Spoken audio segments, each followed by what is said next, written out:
नीचे से लेके ऊपर तक सारे के सारे एक जैसे लोग बैठे हुए हैं।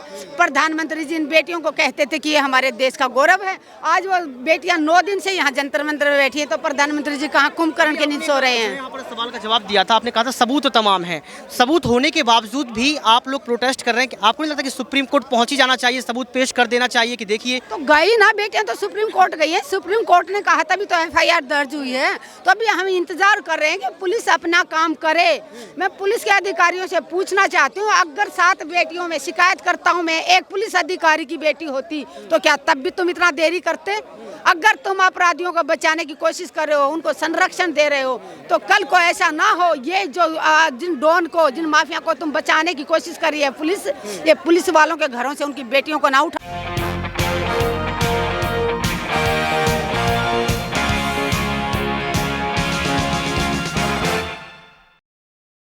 आखिर क्यों बीजेपी सरकार महिलाओं की आवाज को दबाने का प्रयास कर रही है? आखिर क्यों विनेश फोगाट, साक्षी मलिक की आवाज को दबाने के लिए ब्रजभूषण शरण सिंह को जो है सराहना कर रही है? सवाल ये उठता है कि आखिर ब्रजभूषण शरण सिंह गिरफ्तार कब होंगे? नमस्कार, आपके साथ मैं हूं ऋतिक सविता। स्वागत है आपका नेक्स्ट 9 स्पोर्ट्स में। दर्शकों, आपको बता दें कि जब मैं जंतर मंतर पहुंचता हूं, तमाम महिलाओं से बात करता हूं, तो पता चलता है कि आखिर महिलाओं का दर्द क्या है और साफ तौर पर बीजेपी सरकार को चुनौती देती नजर आती है महिलाएं। सुनिए इस वीडियो को। आप भी कर लेना सवाल भी। ठीक है, चलो। कहते हैं कि स्त्री का दर्द सिर्फ स्त्री ही समझ सकती है, और हमारे साथ यहाँ पर कहीं ना कहीं तमाम जो है जंतर मंतर पर स्त्रियाँ रहती हैं, उनसे हम बातचीत करते रहते हैं और पूछते हैं कि आखिर क्यों यहाँ पर विनेश फोगाट को न्याय नहीं मिल रहा है। नमस्कार, आपके साथ मैं हूँ ऋतिक सविता। स्वागत है आपका SPN 9 न्यूज़ में। दर्शकों, आपको बता दें कि यहाँ पर लगभग 7 से 8 दिन हो चुके हैं और यहाँ पर विनेश फोगाट, साक्षी मलिक, बजरंग पूनिया लगातार प्रोटेस्ट कर रहे हैं। तमाम लोग जो है यहाँ पर उनका समर्थन करने के लिए भी आ रहे हैं। इसके बावजूद भी बीजेपी पार्टी यहाँ पर चुप्पी नहीं तोड़ रही है। तो क्या ये मान लिया जाए कि बीजेपी पार्टी अपने नेताओं पर जो है कदम नहीं उठाती? इसी मुद्दे को लेकर हमारे साथ बातचीत करने के लिए मौजूद है यहाँ पर महिला। आपका क्या नाम है मैम? मेरा नाम सुदेश गोयत है, मैं हिसार हरियाणा से हूँ। मैम, मैं आपसे ये पूछना चाहता हूँ कि कब तक ऐसा आंदोलन चलता रहेगा और न्याय कब तक मिलेगा? आंदोलन जब तक बेटियों को न्याय नहीं मिल जाता, आंदोलन जारी रहेगा। कब तक चलेगा ये सरकार के हाथ में। सरकार जितना जल्दी इसमें जांच करवाए और आरोपी को जेल भेजे। इस सरकार तो कह रही है कि बेटी बचाओ बेटी पढ़ाओ के तहत जो है तमाम सुरक्षा दी जा रही है, बेटी बच भी रही है, बेटी पढ़ भी रही है। क्या ये सही है या फिर सिर्फ जुमलेबाजी है? आज पूरा देश देख रहा है, जो अंतर्राष्ट्रीय खिलाड़ी हैं उनके साथ शोषण हुआ है, उन बेटियों की शिकायत तक दर्ज नहीं कर रही है पुलिस। शिकायत दर्ज कराने के लिए बेटियों को सुप्रीम कोर्ट का सहारा लेना पड़ रहा है, और सुप्रीम कोर्ट के बताने के बाद भी FIR दर्ज हो गई, लेकिन आज तक गुनहगार को गिरफ्तार नहीं किया गया है। ब्रजभूषण शरण सिंह ये कह रहे हैं कि कोई गुनाह किया ही नहीं उन्होंने। वो कल वाइट दे रहे थे, अपनी बात को रख रहे थे, लगातार ये कह रहे हैं कि उनको फंसाने की कोशिश की जा रही है। ये कह रहे थे कि उनको जो है निमंत्रण दिया जाता था, पार्टियों शादियों में बुलाया जाता था, लेकिन आज कहीं ना कहीं उस चीज़ को दबाने का प्रयास किया जा रहा है। यहाँ पर जो है कहा जा रहा है कि इस आंदोलन को कहीं ना कहीं राजनीति में तब्दील कर दिया गया। ये कांग्रेस पार्टी या तमाम पार्टियां आंदोलन करवा रही हैं। आरोप, अब मैं ये कहना चाहूँगी कि उनके ऊपर कोई झूठा आरोप नहीं लगा रहा है। जो बेटियों ने कहा है, उन बेटियों के पास प्रूफ है, इसीलिए बेटियों ने आरोप लगाए हैं। और आरोप तो जांच तो हो, दूध का दूध पानी का पानी हो जाएगा। अगर वो कह रहे हैं कि उन्होंने कुछ नहीं किया तो डर क्यों रहे हैं? अगर वो सच में उन्होंने कुछ किया ही नहीं होता तो जो शिकायत करता उनके घर में लोगों को भेज के धमकियाँ क्यों दिलवा रहे थे? सवाल ये भी उठता है कि ब्रजभूषण शरण सिंह का जो है वो कार्यकाल खत्म होने वाला है, और ये कहा जा रहा है कि जब कार्यकाल खत्म होने वाला है तो क्या दिक्कत है, कुछ ही वक्त बाद जो है कार्यकाल खत्म हो जाएगा, वो पद से हट जाएंगे। लेकिन इसके बावजूद भी लगातार जो है प्रोटेस्ट चल रहा है। बात पद की है ही नहीं, बात है बेटियों के शोषण की। बेटियों के साथ शोषण हुआ है। हम चाहते हैं कि जिसने शोषण किया उसको उसकी सजा मिले।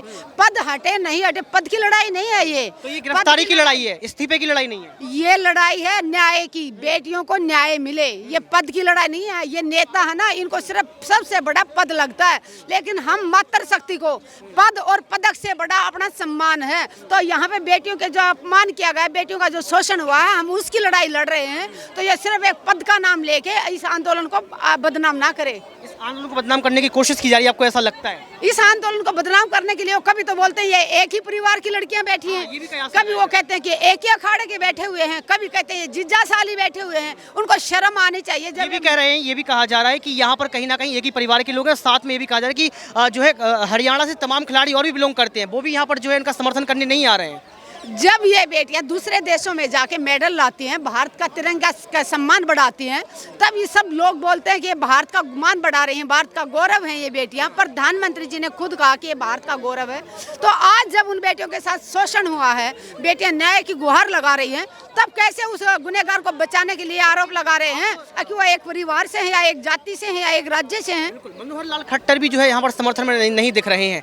बिजली काट दी जाती है, पानी काट दिया जाता है, असुविधाएं होती है, उसके बाद मनोहर लाल खट्टर क्यों नहीं है समर्थन में? जो हमारे हरियाणा के खेल मंत्री हैं, पिछले 4 महीने से मनोहर लाल खट्टर तो संदीप सिंह के फेवर में हैं, उनके समर्थन में हैं। एक बार भी नहीं आए, कुछ कह नहीं रहे, कुछ बोल नहीं रहे। मैं बोल रही हूँ, जो कोच ने 4 महीने पहले आरोप लगाया था हरियाणा के खेल मंत्री संदीप सिंह के ऊपर, हरियाणा के मुख्यमंत्री उन्हीं का समर्थन कर रहे हैं, गुनहगार को बचा रहे हैं और जो विजय पीड़िता है उसको परेशान किया जा रहा है। मनोहर लाल खट्टर को बात नहीं करना चाहिए देश के प्रधानमंत्री नरेंद्र मोदी से, क्योंकि बीजेपी सरकार से आप क्या बात करेगा वो इंसान? क्या बात करेगा जो अपने ही राज्य में एक कोच को, महिला कोच को न्याय नहीं दिला पाए 4 महीने से और आरोपी को बचा रहा है? वो क्या खाक बात करेगा देश के मुखिया से? क्या लगता है आपको, क्या अंत तक न्याय मिल ही जाएगा? नीचे से लेके ऊपर तक सारे के सारे एक जैसे लोग बैठे हुए हैं। प्रधानमंत्री जी इन बेटियों को कहते थे कि ये हमारे देश का गौरव है। आज वो बेटियां 9 दिन से यहाँ जंतर मंतर में बैठी हैं, तो प्रधानमंत्री जी कहाँ कुंभकर्ण के नींद सो रहे हैं? यहाँ पर सवाल का जवाब दिया था, आपने कहा था सबूत तो तमाम है, सबूत होने के बावजूद भी आप लोग प्रोटेस्ट कर रहे हैं। कि आपको नहीं लगता कि सुप्रीम कोर्ट पहुंच ही जाना चाहिए, सबूत पेश कर देना चाहिए कि देखिए? तो गई ना बेटियां, तो सुप्रीम कोर्ट गई है। सुप्रीम कोर्ट ने कहा तभी तो FIR दर्ज हुई है। तो अभी हम इंतजार कर रहे हैं कि पुलिस अपना काम करे।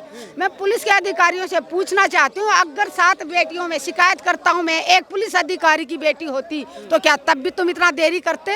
अगर तुम अपराधियों को बचाने की कोशिश कर रहे हो, उनको संरक्षण दे रहे हो, तो कल को ऐसा ना हो ये जो जिन डॉन को, जिन माफिया को तुम बचाने की कोशिश कर रही है पुलिस, ये पुलिस वालों के घरों से उनकी बेटियों को ना उठा ले जाए। आपको याद होगा कि मन की बात की जाती है, मन की बात के दौरान स्मृति ईरानी, निर्मला सीतारमण, तमाम लोग जो है यहाँ पर बयान देते हैं। वो कहते हैं कि यहाँ पर महिलाओं के लिए काम किया जा रहा है। बहुत अच्छी बात है कि देश के प्रधानमंत्री ने महिलाओं का जिक्र किया, लेकिन विनेश फोगाट का जिक्र नहीं किया। क्या आपको लगता है कि यहाँ पर स्मृति ईरानी या निर्मला सीतारमण कहीं ना कहीं बेटियों के साथ भी पक्षपात कर रही हैं? आपसे मैं एक रिक्वेस्ट करती हूँ, मेरी तरफ से आप जाके सीतारमण जी को, मैडम को और स्मृति ईरानी जी को, उनको जाके पूछना कि महिला होने के नाते और उनके घरों में भी बेटियां होंगी, बहन होंगी, क्या उनका फर्ज नहीं बनता था इन देश की खिलाड़ियों के साथ?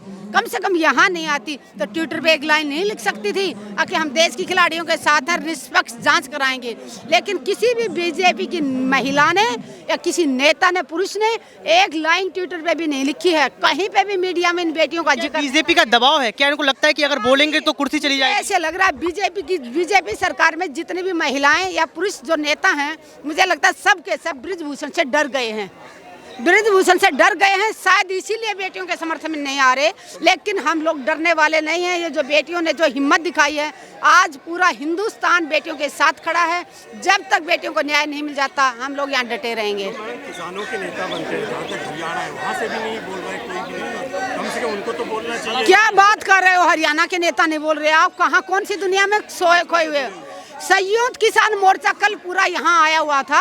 हर किसान नेता देश के कोने कोने से, यहाँ तक कि आंध्र प्रदेश के भी लोग यहाँ पे, उत्तराखंड के लोग, केरला के लोग, सब लोग तो किसान नेता तो सारे यहाँ पहुँच चुके हैं। चौटाला का कोई स्टेटमेंट नहीं आ रहा है। वो तो बीजेपी का पिट्ठू है, उसने तो हरियाणा का नाश कर दिया। उसका तो नाम ही ना ले मेरे सामने। उसने तो हरियाणा का धोखा दिया है।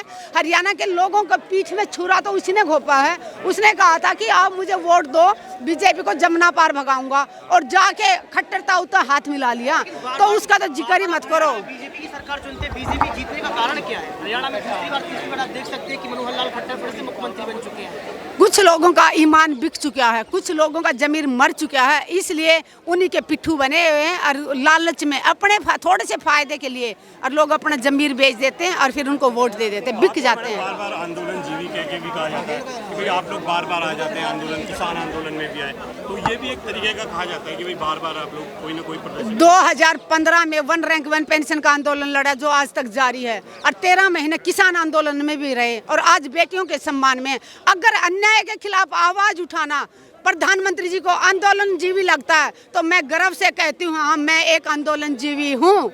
आंदोलनजीवी हूँ। अगर अन्याय के खिलाफ आवाज उठाने वाले को मोदी जी आंदोलनजीवी कहेंगे तो हैं हम आंदोलनजीवी। प्रधानमंत्री जी गलत नीतियाँ लाएंगे तो हम उनका विरोध करेंगे, पहले भी करते रहे हैं, आज भी कर रहे हैं, आगे भी करेंगे। सुप्रीम कोर्ट पे ही क्या आपके सब मामला आपके अटक गया है? क्या फैसला जो है क्या सुप्रीम कोर्ट से ही हो पाएगा? देखिए, हम उम्मीद कर रहे हैं कि पुलिस अपना काम ईमानदारी से करे, वरना लास्ट ऑप्शन तो हमारा सुप्रीम कोर्ट ही है। जब सरकारों से कोई उम्मीद नहीं होगी, सरकारें हमारा कोई न्याय नहीं देगा। सबूत क्या है? क्या सबूत आपको लगता है कि वो सबूत दिखाने लायक? क्या आपको लगता है हम सबूत ला के आपको जंतर मंतर में दिखाएं? सबूत जहां दिखाना होगा जज के सामने कोर्ट में दिखाएंगे, ठीक है। अगर जरूरत पड़ी तो सब सबूत हैं हमारी बेटियों के साथ, उनकी जरूरत पड़ी तो वो भी दिखाएंगे। और बृजभूषण जितने भी आरोप लगाने हैं, आंदोलन को बदनाम करने की कोशिश कर रहे हैं। कभी कहते हैं कि पॉलिटिक राजनीति हो रही है, कौन सी राजनीति हो रही है? ये इतने जाने माने खिलाड़ी हैं। सबसे पहले तो बीजेपी वाले ही ऑफर दे रहे थे इन लोगों को। तो मैं 1 मिनट में अपनी बात खत्म कर लूं। अगर इन खिलाड़ियों को राजनीति में जाना होता तो सबसे पहले तो बीजेपी वाले ही इन्वाइट कर रहे थे इनको। तो इन लोगों को राजनीति में जाने के लिए आंदोलन करने की जरूरत नहीं है। देश के जाने माने चेहरे हैं और किसी भी पार्टी में कोई भी पार्टी भाग के इनको बुला लेगी। यहाँ ये बेटियों के मान सम्मान की लड़ाई लड़ रहे हैं, तो इसको आप राजनीति का कह के आंदोलन को बदनाम ना करें। ये भी कहा जा रहा है कि ये लोग जो बैठे हैं ये किसी को अध्यक्ष बनाना चाहते हैं, WFI का बृजभूषण शरण सिंह जी को हटाकर। किसने बोला? तो डिफेंडर किसने बोला? ये शब्द किसी के मुंह से सुना तुमने? किसी खिलाड़ी ने कहा कि अध्यक्ष की बात हुई यहाँ पे? हम चाहते हैं कि जिसने शोषण किया बेटियों का, जिसने गुनाह किया है, उसको उसके गुनाह की सजा मिले। अध्यक्ष तो जिक्र ही नहीं है। वो कहीं ना कहीं रेलवे बोर्ड की कल बैठक होती है, जिनके पास जो है गवर्नमेंट जॉब भी है, जॉब से बर्खास्त कर दिया जाएगा महिला खिलाड़ी। मैंने थोड़ी देर पहले बताया था, कोई भी पद और पदक अपने सम्मान से बड़ा नहीं होता, और स्त्री के लिए सबसे बड़ा अपना सम्मान होता है, अपना मान सम्मान होता है। अगर उसका शोषण होता रहेगा तो पद को क्या चाटेगी वो?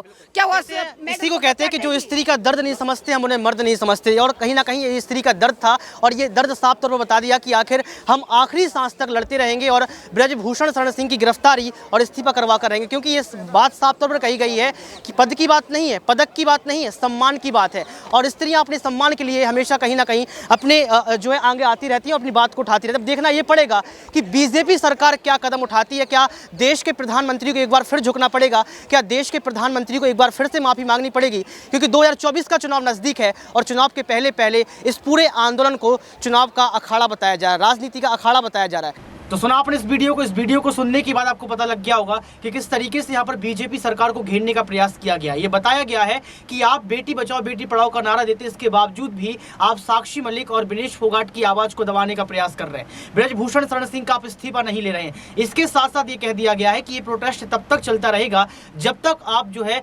बृजभूषण शरण सिंह के खिलाफ कार्रवाई नहीं करेंगे। सवाल ये उठता है कि क्या अब विनेश फोगाट, साक्षी मलिक तमाम सबूतों को पेश करने के लिए सुप्रीम कोर्ट पहुंच जाएंगे? क्योंकि महिलाओं ने साफ तौर पर यह बात कही है कि FIR भी तब दर्ज होती है जब सुप्रीम कोर्ट पहुंच जाती है। लेकिन यहां पर FIR दर्ज होने के बावजूद भी दिल्ली पुलिस ने अभी तक कोई भी कार्रवाई नहीं की। अब देखना यह पड़ेगा कि बीजेपी सरकार क्या कार्रवाई करती है और बृजभूषण शरण सिंह से कैसे इस्तीफा लेती है। आज के लिए सिर्फ इतना ही। देखते रहिए Next 9 स्पोर्ट्स।